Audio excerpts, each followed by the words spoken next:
मंडळी, सध्या तो व्हिडिओ एक सोशल मीडियावर बराच व्हायरल होतोय। तो व्हिडिओ म्हणजे एक पांढरा शर्ट घातलेला व्यक्ती आणि पांढरी पॅन्ट घातलेला व्यक्ती एका गरीब व्यक्तीला जबर मारहाण करतोय। अतिशय अमानुषपणे तो मारहाण करतोय आणि तो गरीब व्यक्ती कुठला, हा व्हिडिओ कधीचा आहे, तो व्यक्ती जो मारहाण करतोय हा व्यक्ती कोण आहे, याबद्दलची सविस्तर माहिती आजच्या व्हिडिओच्या माध्यमातून मी तुम्हाला देणार आहे। नमस्कार, मी साक्षी पांचाळ आणि आपण पाहताय न्यूज अनकटचा स्पेशल रिपोर्ट। तो व्यक्ती जो आहे त्याची जी ओळख पटली आहे त्याचं नाव सतीश भोसले असं आहे आणि तो आमदार सुरेश धस यांच्याच पक्षातील कार्यकर्ता आहे असं समजलं गेलंय। भाजपचा तो शिरूर कासार तालुक्यातील एक पदाधिकारी आहे, मोठ्या राजकीय पदावरती तो आहे। भटक्या विमुक्त आघाडीमधला तो राष्ट्र पातळीवरचा पदाधिकारी आहे आणि अशा प्रकारच्या व्यक्तीकडून अशी मारहाण होतीये। हे संपूर्ण प्रकरण जेव्हा घडलं तर तेव्हा सुरेश धस यांनी एक स्पष्टीकरण दिलं। त्यामध्ये ते म्हणतात काय की मान्य आहे तो माझाच पदाधिकारी आहे, मात्र त्याच्यावरती जर गुन्हा दाखल झालेला असेल तर तुम्ही त्याच्यावर निश्चितच कारवाई करा। त्यांनी हे जे म्हटलंय त्यामध्ये त्यांनी एक अतिशय महत्त्वाचा शब्द वापरलाय, जर गुन्हा नोंद असेल। आता घेऊन जाते मी तुम्हाला त्या व्हिडिओवरती। तो व्हिडिओ जो आहे 1.5 वर्षापूर्वीचा आहे। तो व्हिडिओ 1.5 वर्षापूर्वीचा आहे, ते प्रकरण 1.5 वर्षापूर्वीचं आहे। मात्र दखल त्या गोष्टीवरती जो गुन्हा नोंद करायला ढाकणे परिवार आला आहे, त्यांचा जो व्हिडिओ एक व्हायरल झाला आहे की अतिशय बिकट परिस्थितीमध्ये ते कुटुंब तिथल्या पोलीस ठाण्यामध्ये गुन्हा दाखल करायला आला आहे।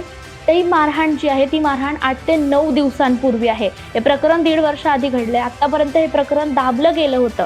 हे प्रकरण आत्तापर्यंत वर आलंच नाही। प्रकरण वर का नाही आलं तर यामध्ये राजकीय हस्तक्षेप होता। त्यांच्यावरती इतक्या प्रमाणामध्ये राजकीय दबाव टाकला होता की आत्तापर्यंत त्यांनी गुन्हा नोंदवलाच नाही। तर मग आमदार सुरेश धस जे म्हणतायत की त्याच्यावर जर गुन्हा नोंद असेल तर कारवाई करा, त्याच्यावर गुन्हाच नोंद नाहीये तर कारवाई कशी होणार।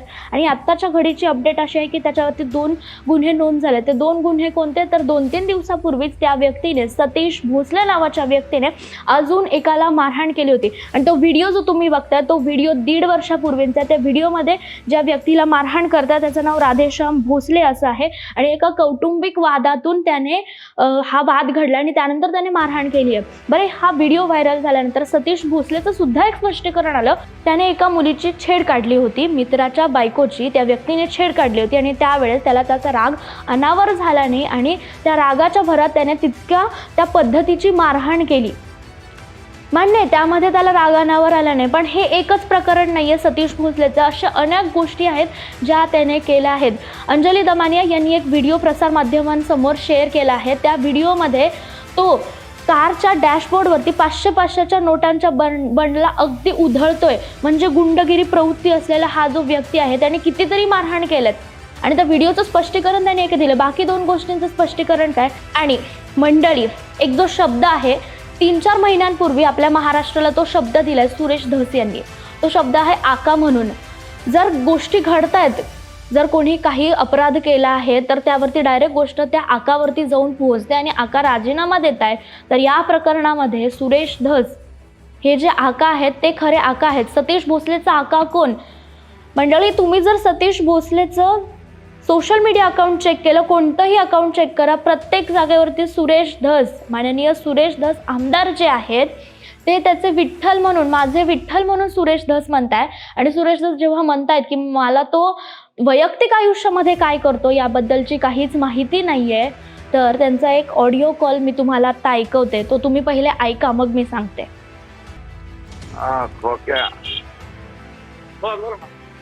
हॅलो, सॉरी अरे बाबा, मला गडबडीत जमलं नाही शुभेच्छा द्यायला।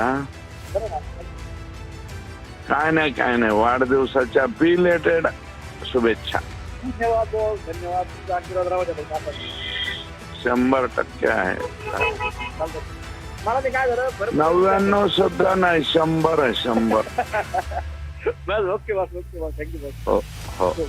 आत्ता जो ऑडिओ कॉल मंडळी तुम्ही ऐकला त्यामध्ये सुरेश धस त्याला वाढदिवसाच्या शुभेच्छा देत आहेत आणि त्या शुभेच्छामध्ये ते त्यांचं संभाषण आहे ते अतिशय कौटुंबिक आहे। तो म्हणतो 99% आशीर्वाद नाही, 100% आशीर्वाद घे। म्हणजे तुम्ही ओळखतच नाही त्याला, हे कोणत्या गोष्टीवरनं? जर आका हा शब्द तुम्ही महाराष्ट्राला देताय तर या व्यक्तीकडे, सतीश भोसले सारख्या सामान्य व्यक्तीकडे इतका पैसा आला कुठून? त्याच्यावरती गुन्हा दाखल नाही केला का तर त्याच्यावरती राजकीय वरदहस्त होतं. अतिशय गुंड प्रवृत्ती असलेला हा जो व्यक्ती आहे त्याच्यावरती राजकीय वरदहस्त आहे आणि त्याच्यावर कोणत्याही प्रकारचा गुन्हा दाखल नाही आहे. आणखीन एक नोंद म्हणजे त्याच्यावरती यापूर्वी 6 FIR दर्ज आहेत, पण त्याबद्दल काही कारवाईच केली गेली नाही आहे. तो त्याच्या जो परिसर आहे त्या परिसरामध्ये तो गोल्डमॅन म्हणून ओळखला जातो. त्याच्या हातामध्ये 4 सोन्याच्या अंगठ्या, गळ्यामध्ये एवढ्या मोठ्या सोन्याचा चेन, अजून त्याला खोकाभाई म्हणून सुद्धा ओळखतात.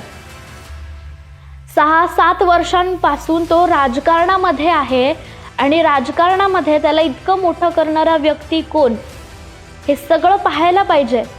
पण या सगळ्यांमध्ये होतंय काय की लॉ अँड एन्फोर्समेंट म्हणजे आपण जे म्हणतो की लोकशाही जी आहे, लोकशाहीमध्ये जी न्याय व्यवस्था आणि राजकारण, सामान्य माणसांनी विश्वास ठेवायचा कोणावरती, का त्यांच्यावरती गुन्हे दाखल होत नाहीये? कारण न्याय प्रणाली आणि राजकारण जेव्हा एकत्र येतं तर त्यावेळेस सामान्य व्यक्तींचा, सामान्य माणसांचा विश्वास उठून जातो. ना ते राजकीय व्यक्तींवर विश्वास ठेवू शकतात ना न्याय प्रणालीवरती. मग सामान्य माणसांकडे जायचं कोणाकडे? हे सगळं ह्या 3-4 जे पीडित आहेत, मग जितके प्रकरण घडले आहेत ते पीडित जे आहे ते तसेच राहतात. ना ते राजकीय व्यक्तींकडे जाऊ शकतात ना ते न्याय प्रणालीकडे जाऊ शकतात. मग त्यांना न्याय मिळणार कुठून? हे एकच प्रकरण नाही आहे, अशा अनेक प्रकरणं घडलेत. हा व्हिडिओ 1.5 वर्षापूर्वींचा जो आत्ता पुढे आलाय त्यावरनं हे सगळं घडतंय. मग जे एक गोष्ट चालली आहे की बीड आहे की बिहार, बीडचा बिहार होतोय, तर यावरनं जितेंद्र आव्हाड यांनी केलेलं वक्तव्य आहे की या सगळ्यांना माज येतोय कुठून?